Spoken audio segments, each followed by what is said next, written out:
Welcome to In the Static. This is episode 4. I'm Brandon Keith Osborn, your host, where we talk to artists and creators and makers of all things. And today we have a special guest. His name is Shooter Jennings. Welcome. Hey, man. Yeah, thanks for having me. Happy to be here. Yeah, thanks for coming by. So what this show's about is talking to people. Like, I came up with the name In the Static because it's like, you know, an old TV where there's static and there's no picture coming through. Oh yeah, man. I'm old enough to have been trying to see through the cable, in the wall when I was a kid. Absolutely. Yeah. So I'm just curious about getting into, those ideas and, see what makes you tick. Yeah. Killer, man. All right.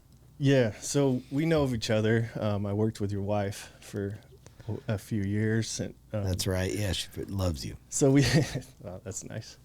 And we've been in the same rooms, but I've never really had a chance to sit down and talk to you. So I really appreciate you coming by today. Yeah, man. Thanks for having me. I was excited to do it, because it's like, it seems like you have a really interesting roster already. I mean, I'm excited that I'm in the early batch, but the Killer Priest one was really neat, so it seems like you've kind of got a neat niche that doesn't really have any boundaries to it. Yeah. That's cool. Well, we can call it Outlaw Podcast. That's all right. Gonzo, Outlaw, Gorilla, whatever you want to call it. Yeah. And because we never really got a chance to talk, but I sort of felt like I knew you third person. Yeah. But when I was researching you for this show, I was like, God damn, you got a lot of stuff. And something that caught my eye, and this might be something you haven't talked about in a while, but I immediately latched on to Black Ribbons, your fourth album. Yeah, man. I'm so proud of that record because, it was a record where I signed to Nashville to a boutique label at Universal. It was called Universal South, that was run by two great people, Tony Brown and Tim Dubois. And they signed me, and we did 2 great records together, and then they were let go or left. I don't remember the reasoning, but it changed hands. And at that point, It was. I don't mean to go too far down the rabbit hole of just how I got to Black Ribbons, but there was a feeling of frustration because we did our first 2 records, which were Put the Obat in Country and Electric Rodeo. We did those before Put the Obat in Country came out, so we were kind of on this fantasy ride musically, where we were just we're gonna make this record that was kind of blending country and what we liked about rock and psychedelic and stuff all together, and then before anybody had a public perception of what we were doing, we had the opportunity to go ahead and record our second record. So we were taking it further with that second record. So we kind of made these 2 records at once in 2005, and they came out in 2005, 2006, or I guess maybe a little before 2004, whenever we cut them. But they came out in 2005 and 2006. So by the time that we got to going in to do my third record, The Wolf, the label had changed and a lot of things had changed, and then there was a public perception, and there was which is a weird thing to talk about like that, but it kind of, with me and the Waylon factor, it was always kind of unclear. The motives of the audience were sometimes unclear to me, so I never knew what I was, kind of who I was singing to in certain ways, which is something that is, is something that's a blessing on one hand, because you got people who are willing to give you a shot who wouldn't have before because of the family thing, but it's a curse on the other hand, because you can never really totally trust if people really are into what you're doing or if they're into what your dad's doing, right? So I kind of had this that was kind of a mind fuck of its own that had taken over between album 2 and 3 on the road. So when I hit album 3, when we dropped 2, they kind of pushed back about a lot of it. They were didn't want to play any, they'd given us a little love on the radio with the 4th of July song on the first record, but the second one, they got mad at us about our first submission for a single, and were kind of insulted. They basically were not only are we not going to play it, but we're not going to even consider you for play, Oh, and wow. so it's okay, because it was kind of a funny song called Aviators, and we thought we were being really clever and funny, and and we thought they were more open to us, I think, than they really were. But anyway, where this is all going is that my experience with that album 3 was really rough. Like going into it, I felt like I had maybe taken it too far, and I wanted to like kind of bring it back to more of a country thing, which was pure for the most part on all sides. It was just kind of I was just on unsteady ground in my career at the time, and confidence in my confidence at the time. So I kind of played ball a little bit, if you would, by making something that wasn't too outlandish and wild as the third record. And I love that record. It wasn't that it was, wasn't honest or something or real. It just I didn't want to push myself into oblivion further, because I felt like I had done that with our second one. And while I was really proud of it, I didn't want to like just stick up middle fingers and make it, that, which is what Black Ribbons was like. So I like kind of played ball with these new people and had a horrific time, and eventually was given the choice to like stay, but spend less money recording. The guy told me, he said, rehearse your songs on stage at your shows instead of in the studio, like kind of making some blanket statement about how we were making records, which was silly and felt wrong or whatever. So I was like, I'd rather be out, right? So I like kind of left the major label. And at that point in time, in 2008, when that happened, it was the landscape of independent record labels was very different than it like is now. There weren't a lot of them, and they usually had to have somebody with some serious money behind them to even like compete, Right. It wasn't like you could just start a label and put stuff out, because you had to pay for manufacturing, you had to pay for marketing. There wasn't a digital outlet really. Distribution. Yeah. And so like after I kind of played ball with that record and kind of got burned on a bunch of different angles of it, I got frustrated, and I was free to do whatever I wanted, and I decided to make this record. And I had this idea. I don't want to go. I literally don't want to sit on your show and just talk for like an hour and not have any go back and forth. Well, so I apologize, but let that's me how try I to got there. Yeah. Steer you a little bit. Is because my take from it was, and by the way, when I started listening to the record, I listened to it front to back, and I really great, which is the way it's meant to be. Yeah, exactly. That's where I'm trying to head with this, because and I realized I don't think that I've done that maybe since like Mars Volta. I love that band, man. Yeah. Yeah. Like D-Louse and the Cometarian, like I listened to that in one sitting, and I found myself just like rolling through Black Ribbons, like, oh my God, I'm going to listen to every track of this, like, with my earbuds in, walking down the street, That's so cool, man. Thank you. The reason I bring that up, and maybe because I'm biased, because I'm a filmmaker and a writer, and there's, it's a narrative rock opera. With Stephen King on it, by the way. So like I heard his voice, and I listened to Stephen King narrate his own book about writing. Oh, I love that, On Writing. Yeah, I On love Writing that book, man. I've never listened to his own. I've listened to another one that he narrated, but I never listened to that audio. So when I heard that. his voice on your record, I'm like, oh, I'm in. Like I'm sold. Like I was along for the ride, and then when the riff for. The first song, about Wake Up, when it kicks in, or? No, the Don't Feed the Animals. And have you ever seen Almost Famous? Oh, yeah, of course. Where William, his sister, tells him, like, listen to Tommy with a candle burning. Yeah. And it just starts with, like, the record spin. Like, I had that moment. I was like, this is what I miss. Like, I've been so caught up with everything, and you kind of took me back to that place of, like, just appreciating an album in its entirety and, like, really ingesting the story, and the story is phenomenal, by the way. Well, thanks, man. I really appreciate that.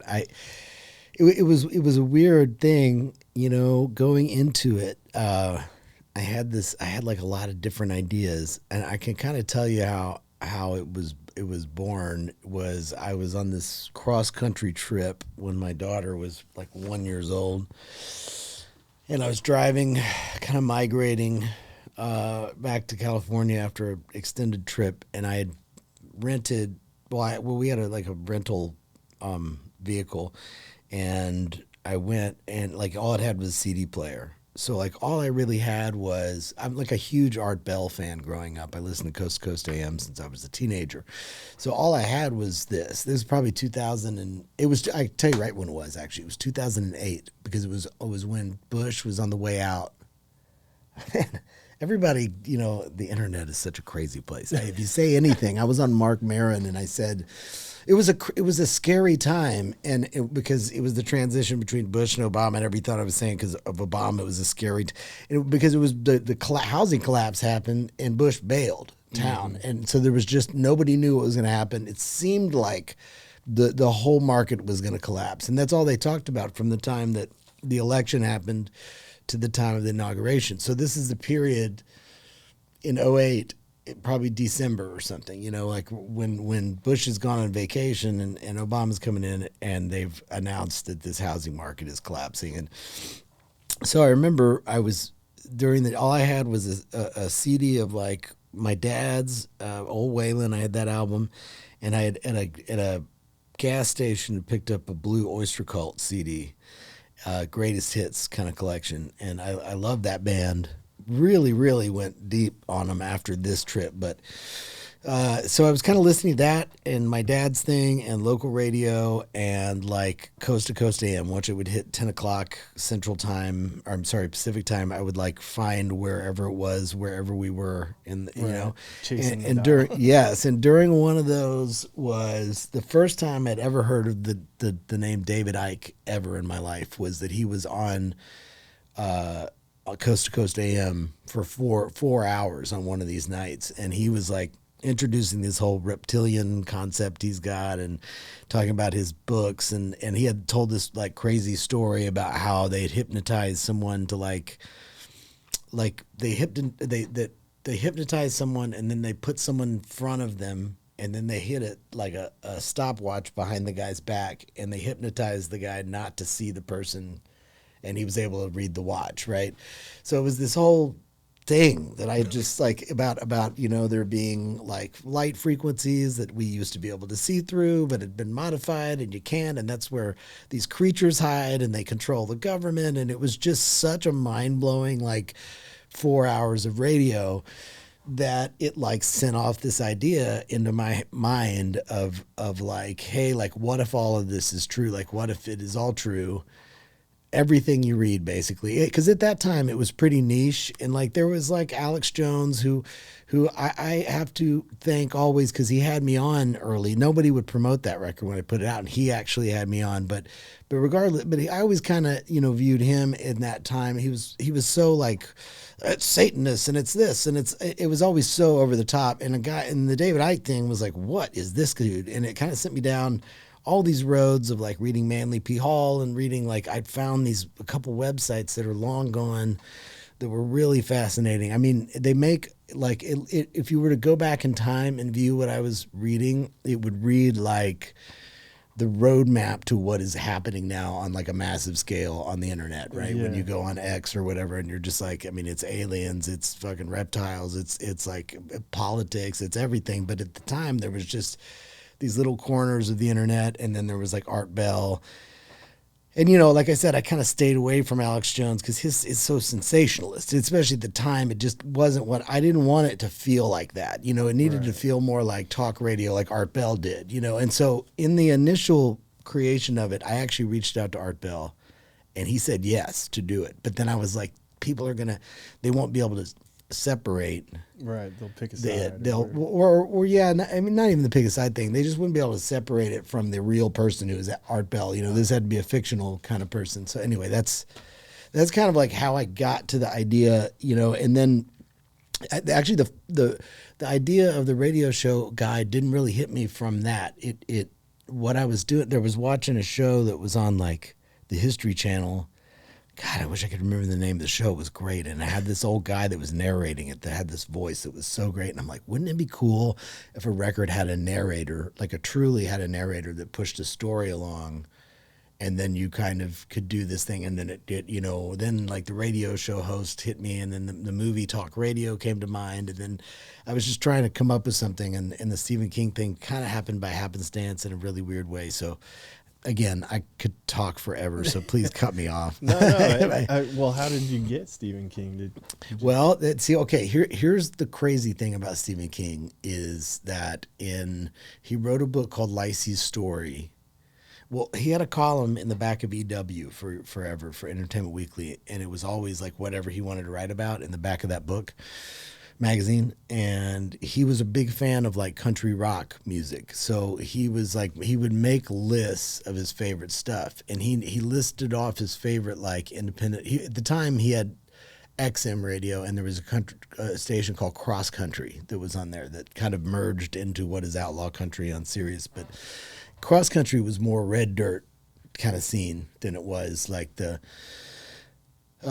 kind of, the rest of the world, if you will. They would lean into the red dirt scene a lot. So he listened to that a lot, and he in a column wrote up like his favorite top 10 like new kind of outlaw off the map country kind of stuff, and he listed 4th of July as one of them, which I was really flattered. I mean, because I'm, as a kid, like a huge Stephen King fan. I read the Gunslinger, the first book of the Dark Tower. I didn't do the Dark Tower until I was in my 30s, but I did the first book when I was in elementary school, and I was very just really into Stephen King. So that was kind of a trip. And then somebody told me he had written my name into a book. It was Lacey's Story, which took place in Nashville, and there was like a scene where he like mentions me in another band, and I was like, "This is so surreal." So knowing that he's like a fan, he wrote the thing. I Entertainment Weekly, I think it was doing the Wolf record. Entertainment Weekly asked me to do something. I was an interview or something, or we were doing something for it, and or we asked them to do however it all works. But I just said, will you send a note to Stephen King? And I just said, I'm doing this record, and you would be like a late night talk radio host, DJ kind of, so I sent this email to send to him through them, and they sent it to him. And that afternoon, he wrote me back. He said, "I'm too busy, but if you keep bugging me, you never know what will happen." So I basically, what I did is I kept bugging him. So was Will-O-the-Wisp all his thing, or did you already have that kind of concept? Actually, well, at first he thought I was talking about like a Wolfman Jack type character, because I wasn't good at communicating it. So I wrote a script for him, like just to give him an idea of the vibe of the whole thing. And he kind of wrote back, and he's like, "Oh, that's really sad. That sounds really sad. It's different than I expected it to be. Like, it's not it is defiant, but there's a sadness to the whole thing." And I go, "Yeah, because it's the last broadcast." In the way, instead of like writing an album that has like a story from song to song that tells a story, I just felt like this idea that there's this band that's like defiant, and through the years they've changed their sound a bunch, and it kind of gave it a free reign to kind of like do whatever we wanted for the songs, and it be kind of him like saying, well, this is the band that they always said we couldn't play, so I'm getting fired, I'm going to get fired in style and play this band, and so that kind of gave us free right to like not have to weave a story, and just kind of have different points. And I even like made up fictional albums for that band over the history, like a discography. So he was kind of picking with like fake set lists and stuff. So he was like kind of picking from their career. And so, it was like one of those things where it really turned into something so much better, of course, than I sent him, because he's an incredible writer. I sent him this script. He wrote me, we never have met. We've never talked on the phone ever. It was all emails. And one day it just showed up on my doorstep, done. And so he gave me two endings. He gave me the ending that I wrote, which was not the one where he gets shot. And he came up with that. And really? So he came up with a lot of stuff in there, but the name Will-O-the-Wisp, the name of the band, I came up with those, but he came up with a lot in there, and the ending was his idea. My ending was just like he had to go, and he signed off, and something positive at the end, and he was like, "How about he gets fucking blasted?" It's like, okay, that's a great idea. Well, and only Stephen King can like push you over that line. Right, yeah, totally. Well, that's thanks for letting me nerd out on that, because I think why I latched onto it too is because you just mentioned, you had like fake set lists and like songs and styles that these different bands would play. Like you built a world, and like when you can build a world and bring somebody into that world is something that I'm really like. It's so cool. That's what I get fired up on. Yeah, me too, man. It's like when people do that kind of work. I'm reading this book right now. You're a filmmaker, so like you're into that world. That's a world that I wish I was into. Like in another life, I'm getting old enough where I'm coming to terms with like I may never direct a movie, but like because I just have other things that I'm working on, other things I want to do.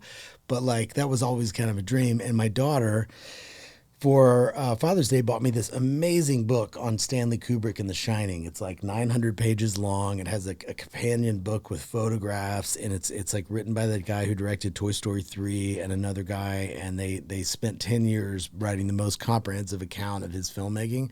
And it's like the world building that went into his process. I'm only about 350 pages into it, but it is so captivating, and just kind of his mindset and all of that, and like his choices to like leave out things. Like he talks about how, Stephen King, like he really like, he spent a lot of time on Jack's psyche in the book, on like his father, his relationship with his father. And like, that was actually the hinge, the moment of madness in the book. It really is him hearing his father through the radio and destroying the radio.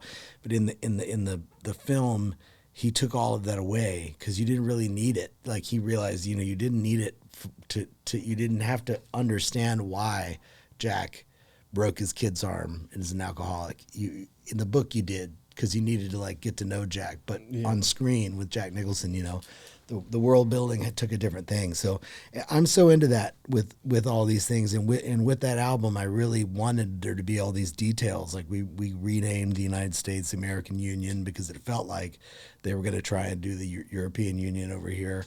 And so, with the reverse, what would have been the reverse of that here, and turn it into like a UN nation state more than a sovereign country and stuff. So there was a lot of like just stuff that was going on the internet and was going on in the world, and people's analysis of it, and they kind of went into this. There was a guy I found, man. He had a website called War of Illusions. And I've tried to find it in retrospect. His name was Stephen Fobes, and I've only found like a piece or two of him out there. But back then he was a big influence on that record because he was just talking like some crazy shit that if you look back, it's like, again, way ahead of his time. But at the time it seemed so insane. Like just stuff about Diana and the England and the royal line there, and like all this kind of like esoteric, like pseudo witchcraft demonology stuff that was just so out there, that it was like, wow, this is like so much, stuff that at the time you didn't hear regularly. I gotta get you and Priest together. You guys could really chop it up. That'd be fun, man. I'm a big fan of the Wu-Tang Clan. Sure. In high school for me, those records were huge. But yeah. So anyway, like I mean, it was kind of this just kind of amalgamation of all of that wildness that was going on in the conspiracy theory world at the time, and then just kind of slap those into songs that were kind of narrated by this thing, and it came together, man. And like that record has given more back to me than anything. Like so many great relationships came from people liking that record and us working together and stuff, So it was at the time it felt like I wanted to make like audio theater. Like I love radio theater, and if anything, podcasts prove that albums aren't dead because like people listen to like hour-long things. That's the thing. You're going to work, an album's 45 minutes. A movie, you got to go out with your friends. It's 2 hours, 3 hours. You're going to be gone for maybe 5 hours. There might be dinner. But like an album or a podcast or something, there seems to be this sweet spot with 30, 45 an hour where people listen to and from work, and people will take in an experience like that and like it. They don't want 3-minute experiences. They want something that they can do in a sitting and that's and kind enjoy. of that's kind of the through line that I was trying to make with that album, is because like these days everybody's competing for your attention, you know? And so to like we make things that we love because we want people to like experience it for its entirety. And it's like, oh, I can only make a 15-second reel because people aren't gonna click past it, you know. And so I think that's really cool. And why I chose that to sort of speak about first was because it helped me understand like who you are as a creator and a maker, and getting your listeners to commit to like sitting down and experience something, which I find very cool, you know. All right, thanks, man. So that just kind of helped me get to know you as an artist and a maker. And now I kind of want to go into stuff about your dad. Yeah. I just saw you were on CBS and you just released Diamonds, which is the first single from the Diamonds record that's coming out in November the 2nd. And these are Waylon records. These are found recordings that you've accumulated over the years. Like I've probably listened to more interviews than you remember. And I find it so moving when I watch the CBS thing, because you can just see like your pride and like your joy for. Yeah, it makes me happy, man. And I'm, you know, it's like it is such a cool. It was such a cool thing because my expectations were so low going in there. I just thought for sure, like I knew one song really, and so I was just. They were low. I just said, let's just see what's in here. Like they were all drafts or something? Yeah, or that it would just be kind of everything I'd always heard, just in maybe some different versions of stuff. Like I thought initially there was this J.J. Cale cover, I'd Like to Love You Baby. It was on the Songbird record. I had heard that when I was like 17 years old and remembered it. And so I knew that there was at least that song.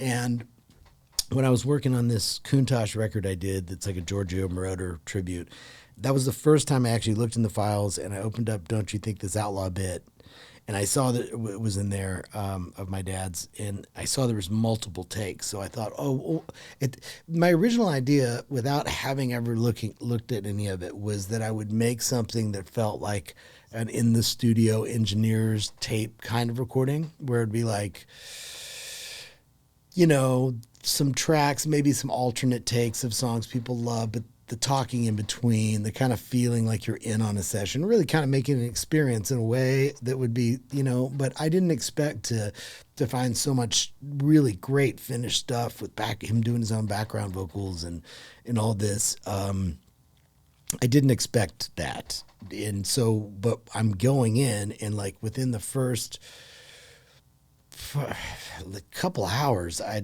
found Songbird and this Leon Russell cover, She Smiles Like a River, that's on Diamonds, and some incredible stuff like right out of the gate. And I was just like, gosh, statistically, what are the odds that these are the only two, you know?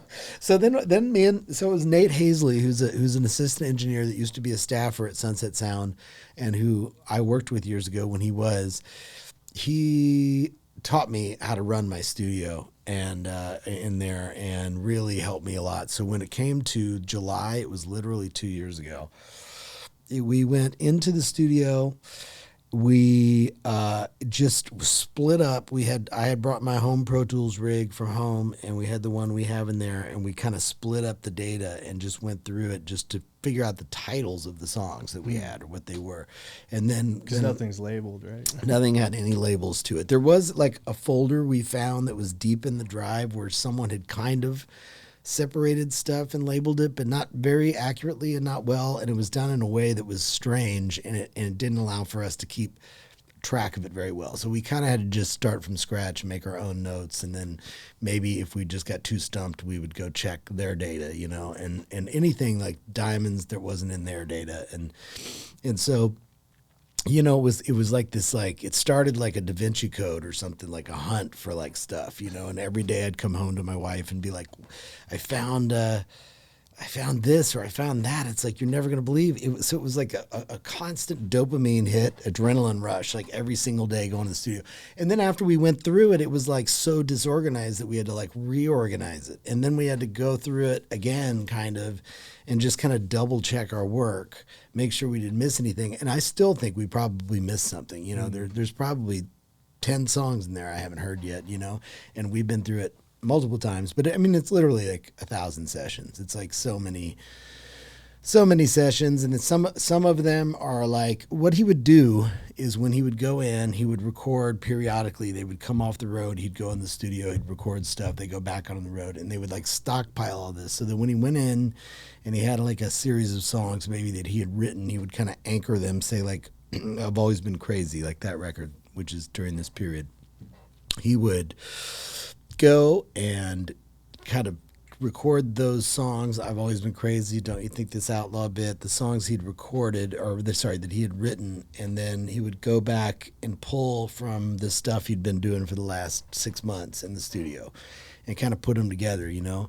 So some of these sessions would be like, when he was done, he would only give the record label the ones that were going to be on the album, so they didn't have any choice and they didn't really have any control over the other stuff. So some sessions would just be like the whole album laid out on two reels of tape, which was what they would give to the label or whatever.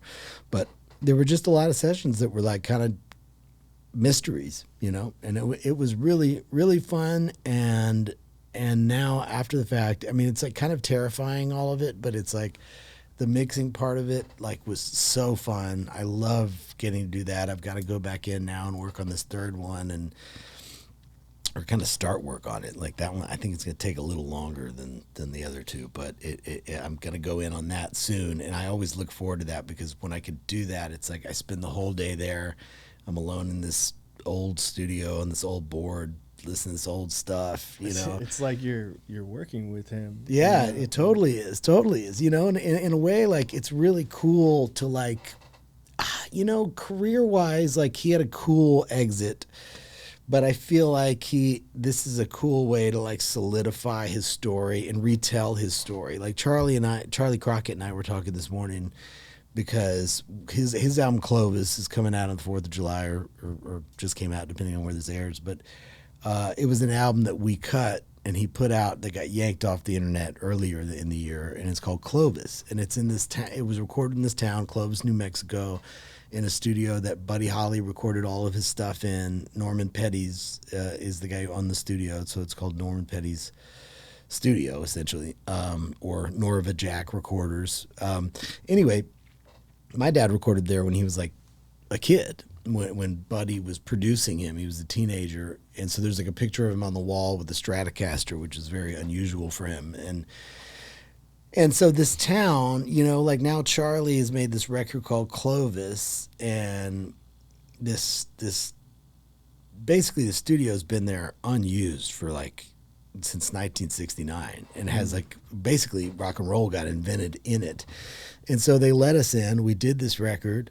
And now he's going back. Time capsule. Yeah, it's like a time. It was oh man, dude, it was like being on a movie set. Like it was like being on a Kubrick movie set. It was so perfectly detailed to the time. Everything there was preserved, like the little lounge, like even the microwave was from like 1972 and had this like big plastic thing that like pulled. I've never seen anything like this. Wow.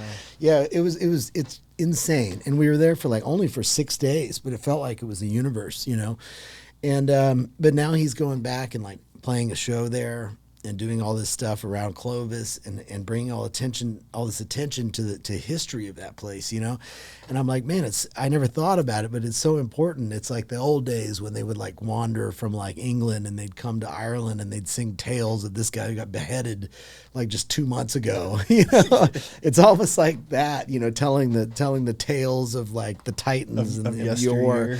Yeah, and like spreading it around through art, you know. It's like really cool. So telling stories, which is what we're all here to do. Exactly. Right? So that's like kind of what the Waylon thing is. It's like telling his continued story, but it's also kind of like recentering history on his history into who he actually was versus like the echo that happens after they die. And it's like It's not just the Walmart T-shirt guy. It's like, you know, Johnny Cash is much more than even just the hurt guy. Like if you go through, a lot of people got into Johnny Cash during the Rick Rubin years without ever hearing anything he recorded in the 80s. You know what I mean? And there's some like great stuff in there, but he got dropped in the 80s because it wasn't popular, you know, Cash did. And so it's like, you know, there's kind of that story that gets twisted when people are gone, and the image kind of becomes like photocopy of a photocopy, and the outlaw thing and all that kind of takes over, you know. And there was so much more about him, that was so much more about music and all that. So this is kind of an awesome excuse to like remind people who he actually was and what he actually was doing. You know what I mean? So. You know, I mentioned it must feel like you're working with him, because you can press play and you're immediately in the room because you're hearing him talk. And you're hearing him like hang out with his buddies and stuff. And there's some funny outtakes too, man. Like at some point, I didn't want to throw them on the record, but there's some just not really even so much like fucking up, like just cutting up in between or whatever, like, or, you know, when something went wrong. It's just really fun, you know, to hear. It's like they're always like really happy, like nobody's getting angry. Like that was thing you hear about some outtake stuff. I've heard that one where it's like, who is it? He's like yelling. Oh, I can't remember who it is. I don't want to say the wrong guy, but he's like, the guy's, is it Paul Anka or something? He's like screaming at like the band after the show or in the studio, like, you know, it just, everybody's like cutting up, having a good time. Yeah, cool. Or they don't get along and they're not doing it for the love of making music. And that's right. There's some bands out there who like hate each other, but they just show up at the studio and go to work and then which is wild, which is crazy to the concept. Like you can't get over it. You really can't get over it. Like Paul Simon and fucking that dude still hate each other. Like you really can't get over it. Like you're beloved in American history, but you're like, he just his crudité plates were too big. They were bigger than mine back then. I'm still mad at him. You know? Yeah. But with all the pride and the, you know, the legs, I mean, we can call you an archivist now. You're probably cool a historian. I guess I got my slice of it now. I got my lane. Yeah. I can tell you how they recorded those records. That was really kind of the coolest thing, is like seeing how they were laid out across it was usually 24-track tape. Sometimes there were ones that were 16-track, which were really cool. To quote Nate Hazley, who worked on it, he was like, man, because they were limited, they made it, they almost are more full sounding because they were trying to make each track count more, you know. But even across 24 tracks, like it was really neat, man. It was like there was always like 2 acoustics going, which I never, like most times it'd be a 12-string and an acoustic. Even on like a lot of those Waylon ones where he's playing and you like kind of know it for the electric sound, it would have like a 12-string and an acoustic or 2 acoustics. There'd be sometimes 2 electrics going on. There was definitely more guitars on the records than I thought there were, which is cool. Know, don't get me started on like analog, you know, because nowadays you can just take endless takes and you know, exactly. You can generate something out and you nothing. could cut in like milliseconds or like peel back. Yeah. Like you could not do any of that. So you had to. And so I can relate to that as a photographer, because like when you shoot film, it's like that frame is precious. Yeah. Like you don't want to waste that frame, you know. And so that's what they're doing with the 16 tracks. It's like each track is precious. Like you get you don't get one shot at it, but it's like, and if you want to use more than it, you've got to start like combining tracks, you know, which is cool, but you lose control over the volume of the individual instruments there. So it's like, a lot of that was really cool to look at. The drum sounds in particular were really cool too. So it was just neat to kind of see. And then like we started to be able to identify like what studio what was recorded in based on how the tracks were laid out. Like if it was in one studio, you knew it was that studio if the bass was on track 1, because and the rest of them the kick drum was on track 1. But this one studio always, whoever engineered that, put the bass on. That was like one. their signature kind of. Yeah, so it was like a lot of kind of things like that were kind of like problem solving and mystery detecting or whatnot, you know.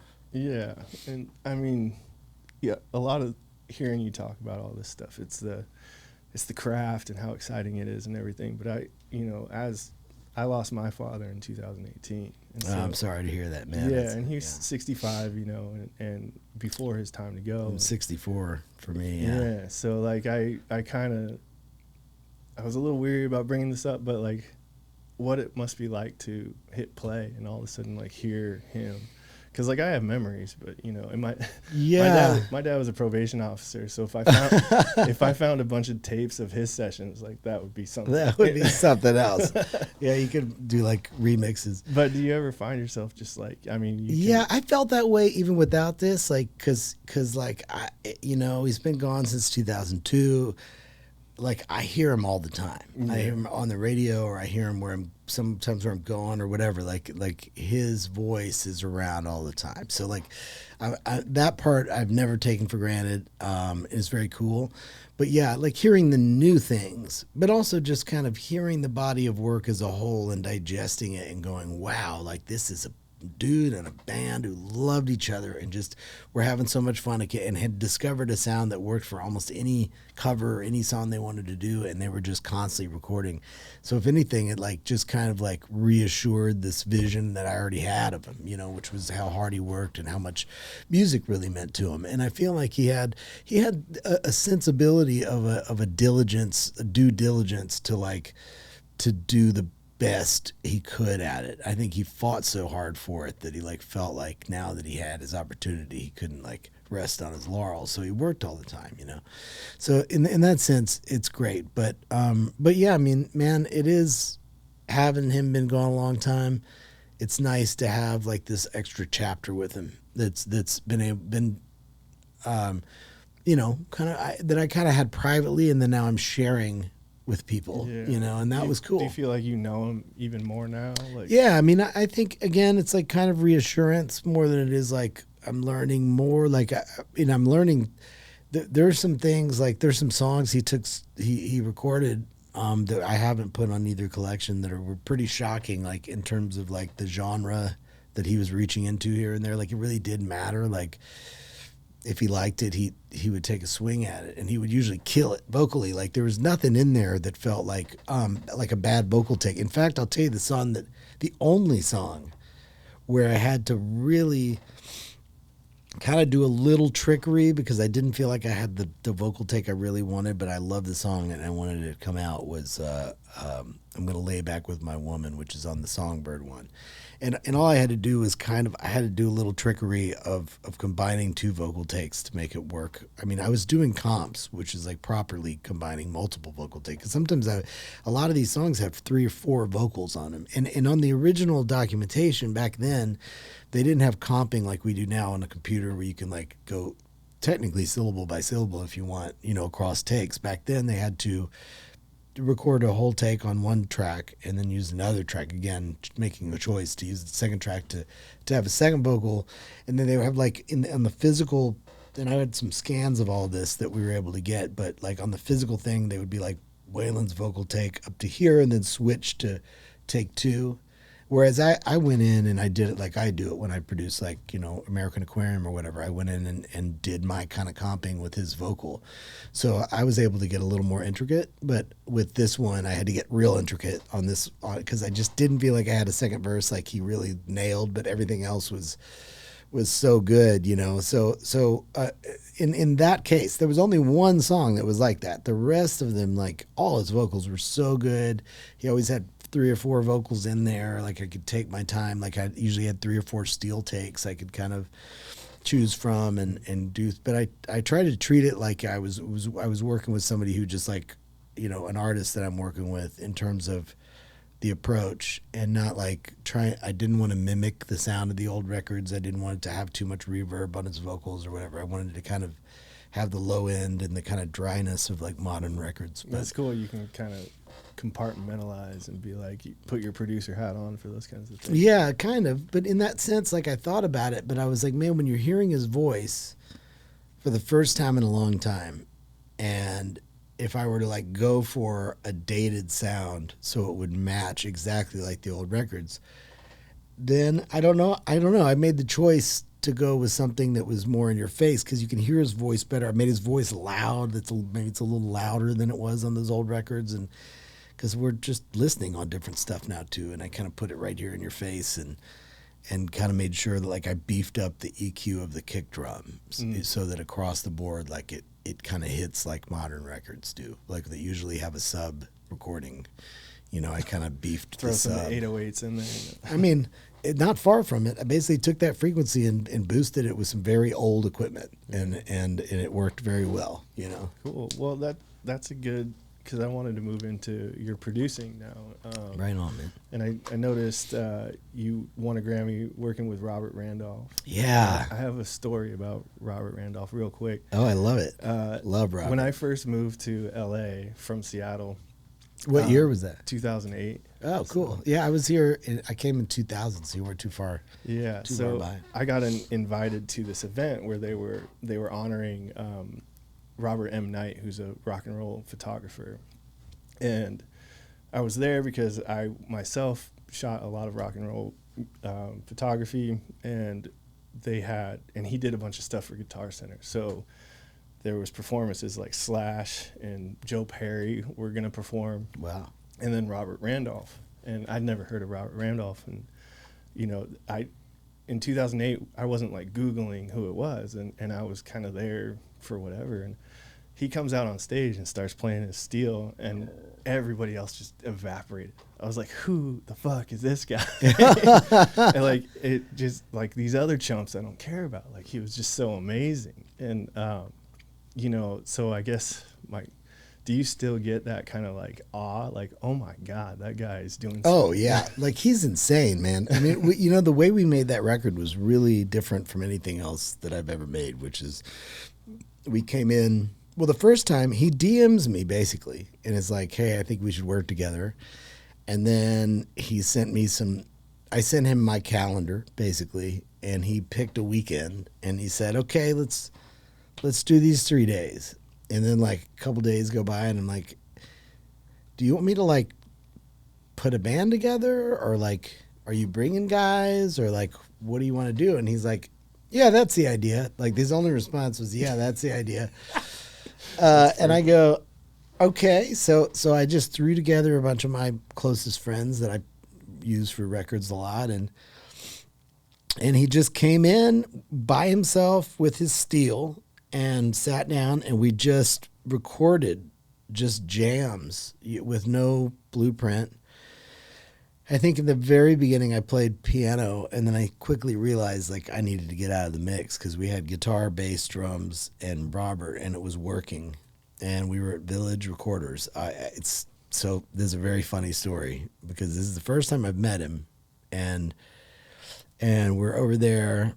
And probably I think the first song we did is a song on there called, it's called, hold on. I am so stupid sometimes. No, it's good. I'm also getting old, so everyone needs to wait. I'm looking this up because I don't want to get the title wrong. It was called, this is like, When Will the Love Rain Down is what it's called. Sorry, go ahead. No, man. I was gonna say this is the on-air fact check. So Yeah, the on-air fact check. Yes, yeah, I know. It's good. It happens all the time. I messed something up yesterday in the Swamp Dog interview. I know I'm going to be getting shit for. But so When Will the Love Rain Down, so when we did all this stuff, they started as like these 25-minute long jams like that I took home. We did 3 sessions like that. But this first time, we're doing this first session, and we're having to set up our bass amp in the lounge because they didn't have enough isolation in the studio to accommodate what we were doing. And we're jamming, but these jams are the same jam. It's the same riff over and over for fucking 25 minutes. And so, which is fine for us, but the people in the lobby where their desk is right in front of the studio, and that bass amp is right behind them. And Ted, the bass player, was playing the same fucking thing over and over and over for like half an hour. And it's like loud in the lounge. And T-Bone Burnett and Robbie Robertson were upstairs recording the soundtrack to the movie, the last movie Scorsese did before Robbie died. It was The Killers of the Flower Moon. They were doing the soundtrack to that, and our bass was leaking into their session from where this was. So they sent a complaint down, that we had to like turn it down or whatever. And I had never met Robbie Robertson in my life. Well, that's not true. I did meet him for about 5 minutes at the Mint in about 2001. One time I dated a girl who was a manager at the Mint. And she introduced me to Robbie Robertson very quickly. But I just always heard stories, and I was like, yeah, I always heard that guy's an asshole. I think I said cocksucker is what I said. And Robert, about 2 minutes later, he says, well, that cocksucker's coming downstairs to say hi to us right now. And I go, oh my God. And of course he comes in, he's like the nicest guy ever. He was like a total hero. And he was really encouraging to Robert, and what's weird about Robert, dude, is he had Robbie Robertson on a text. He's texting with Clapton the whole time we're fucking working. Like, he knows like the gods of blues guitar and like guitar, it was wild. And he all of a sudden, he just transcends it all. So we were doing these jams. They're like 25 minutes long. And after it was all over, I took all those and like made 4-minute long songs out of them by editing them afterwards. And then they wrote songs to it.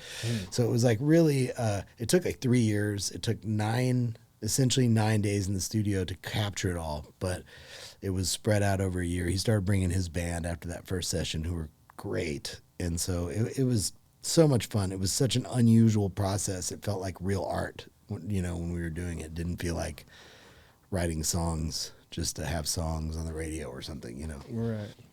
It was cool. Yeah, and you worked with Brandi Carlile. And yeah, 2 records with her, and then 2 Tanya records we did together too. I love her. Brandi, like, I've never met her, don't know her, but she's someone like I feel like I know, because she's from Washington State, and so am I. We're around the same age.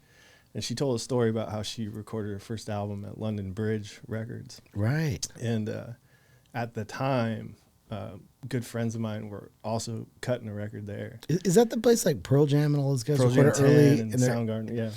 Yes, yeah. And so she's telling this story, and I was like, oh man, like I know exactly what she's talking about. So that's kind of one of those things where it's like, of course, I've never met her, but I feel like I know her, and I love her music and I love her style. She's awesome. I mean, she's one of a kind. She's like a human blowtorch, like artistically. Yeah. She's like a Robert Randolph, where you just watch and you're just like, my God, like just touched by talent. Right? Yeah, I mean, from all sides with her. I mean, her voice is an anomaly on its own, but like her sensibilities as a producer is kind of someone who can, it's like I guess the best artists sometimes are the most opinionated in terms of like their vision. Like some artists are kind of go with the flow, but there's certain people that are very good at being a critic of the current state of things and be able to see a solution to it, And I think in a way, creatively, she's very good at that. And I think she's also, such a good songwriter and such a good. Between her and the twins who are in her band, Tim and Phil Hanseroth, who are incredible songwriters, incredible musicians and people, they all as a collective kind of write all this really amazing shit, but she by herself is such a good visionary for like songwriting, like with the Tanya stuff, when she felt like Tanya needed a certain type of song we'd been talking about or something, she would like be able to write something really quickly that was like really great and kind of said what we needed to be said, And I think she's kind of her kind of strength knows no bounds. So I kind of I'm curious to see where the next step goes with her. But I love the 4 records we've gotten to work on together for sure. Actually 5, because we've just finished one that we're doing on this group, the Sister Strings, which is me and Misty's 2 of our best friends. They're sisters they live in Nashville now, but they're from the Milwaukee area, and they were classical. They play with Brandi all the time. Like one plays cello, one plays viola, but they have a solo record that we did with Brandi really last year. We're kind of finishing up now, but that was an incredible record to work on. And another one where Brandi like had a song she brought to the table that really brought something really special to it, Very cool. Well, yeah. I mean, you keep leading me into my next question. Good. Very naturally. Good. My next thing was going to be like, what are you excited about now that you're working on? What's in the future for Shooter? Do you have anything that's been on the shelf for a while that you want to bring to light? Oh man, well, I got a bunch of Waylon stuff. I feel I'm really happy. I've been working a lot. Like, so I have a lot of records that are coming out there's a group called Twin Temple that are like really good friends. I mean, really, me and Misty's best friends in town who are like they're it's kind of hard to describe. I mean, their tagline is satanic doo-wop band, but it's like it's so much more than that. They're such great musicians, such good friends of ours, and we got to do a record that is going to be coming out sometime later this year that is really cool. We got to like really go and make a 1960s Los Angeles like bloated budget type of record with strings and like very Phil Spector, The Wrecking Crew kind of thing, which is like my favorite. Yeah, like I love that era. It's like I think my favorite recorded sound is like what they were doing here in the late 60s and the mid 60s and early 70s and so like as the longer I've been in there, like certain projects allow me to lean towards that, like Charlie does, and Charlie Clovis, and I mean, as we've gone on with the 4 records that I've done with Charlie, like they have kind of gone further and further in that direction because he is also a big fan of the Wrecking Crew, of Ennio Morricone, who at the time was doing soundtracks, and the Wrecking Crew was playing on some of this, and there was just such a cool scene and a bunch of sounds going on. It was also heavily influenced by Lee Hazelwood and all that. So I loved that sound, and lately I've been able to lean into it several times on several records. So definitely Twin Temple's record I'm excited about.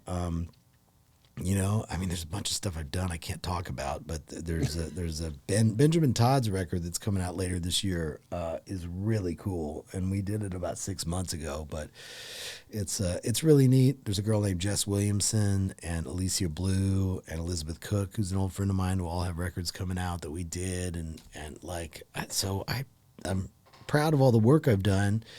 I'm feel real grateful for the work that I've had keep coming. You know, I'm working with Turnpike Troubadours on our 3rd record together. It's like there's so many great things that have come to me over time, and I've gotten to do multiple records with people, and that really is the biggest blessing, because you can work with an artist and develop together and develop kind of a sound, you know. So that's been exciting. Yeah, and just kind of like once your trust is there, it's like it's just exploration. You know what I mean? And that's exciting to me. So, very cool. Yeah.